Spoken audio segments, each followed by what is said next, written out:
Sir అదే ఇప్పుడు మీ కెరీర్లో చెప్పుకోదగ్గనవి ఉన్నాయి. కొంచెం పివి సునీల్ కుమార్ క్రమశిక్షణగా ఉంటారు, కొంచెం ప్రజల వైపు ఉంటారు అని. బట్ వేరే అట్ ది సేమ్ టైము కొద్ది సంవత్సరాలకి వివాదాలు కూడా మీ చుట్టూ రావడం అనేది మీకు ఎలా అనిపించింది? అది అంటే ఎలా తీసుకున్నారు దాన్ని? అంటే వివాదాలు నాకు కొత్త కాదండి. నేను సర్వీస్లో చేరినప్పటి నుంచి వివాదాలే ఉన్నాయి. నేను చేరింది ఎక్కడ? పులివెందుల, కడప జిల్లా. ఓకే. అక్కడ ఎవరున్నారు? అప్పుడు రాజారెడ్డి గారు బతుకున్నారు, రాజశేఖర రెడ్డి గారు ఎంపీ, వివేకానంద రెడ్డి గారు ఎమ్మెల్యే. Yes sir. అది సామాన్యమైన కాదు అప్పుడులో, లేస్తే అప్పుడు కాదు ఇప్పటికీ కూడా. ఇప్పుడు పులివెందుల అంటే అదొక హాట్ బెడ్. అవును, సామాన్యమైన ప్రదేశం కాదు. సార్ ఏఎస్పీకి జాయిన్ అయ్యారు సార్ అప్పుడు? నేను ఏఎస్పీగా జాయిన్ అయ్యాను. ఓకే. 2 సంవత్సరాలు సుమారుగా పనిచేశాను.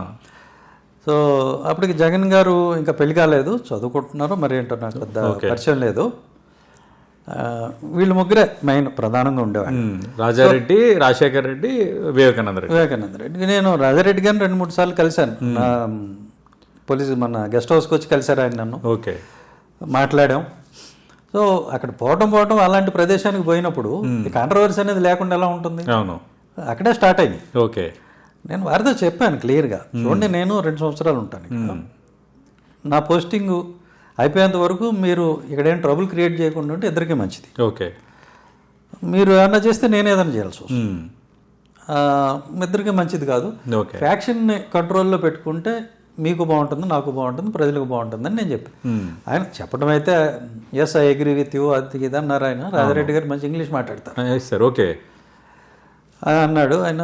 Yes sir I agree with you అన్నారు. మా అంతా బాగానే ఉంది. కాకపోతే తర్వాత ఘర్షణ అనేది తప్పలేదు. ఓకే. జరిగిన సినారియాలో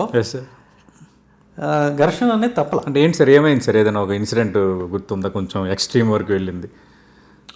ఒకటంటే ఏం లేదు. అక్కడ ఈ పేర్ల సారథిరెడ్డి ఉండేవాడు, అప్పట్లో ఈయన వేంపల్లి సతీష్ రెడ్డి కూడా ఉండేవాడు. కుర్రాడు బిఎస్ఏ చదువుకున్నాడు అప్పుడు. చింతల చుట్టూరు వాళ్ళు ఉండేవాళ్ళు. ఓకే. వీళ్ళందరూ ఏంటంటే వైఎస్ ఫ్యామిలీని క్వశ్చన్ చేస్తూ ఉండేవాళ్ళు. ఓకే.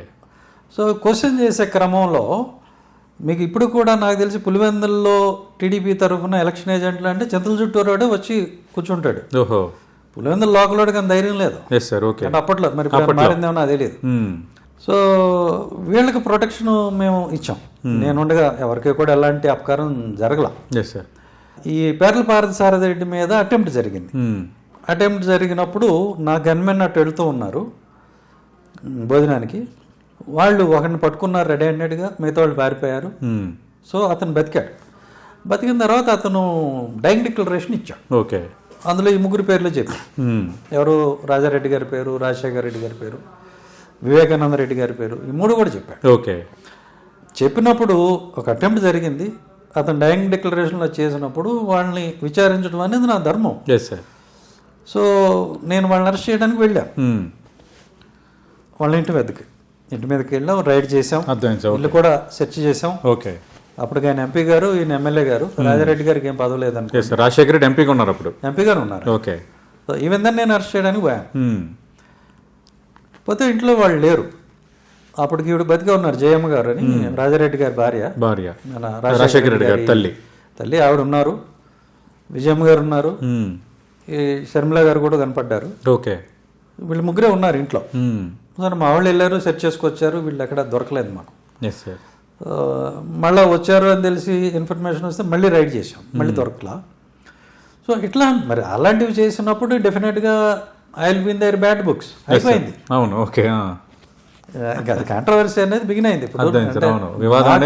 నాకు తెలియకుండానే నా ఇమేజ్ అనేది ఒక స్థాయికి వెళ్ళిపోయింది. ఒక ఆఫీసర్ స్థాయి, ఒక సాధారణ ఆఫీసర్ స్థాయి నుంచి ఎక్కడికో పోయింది. అది అర్థమైంది సార్.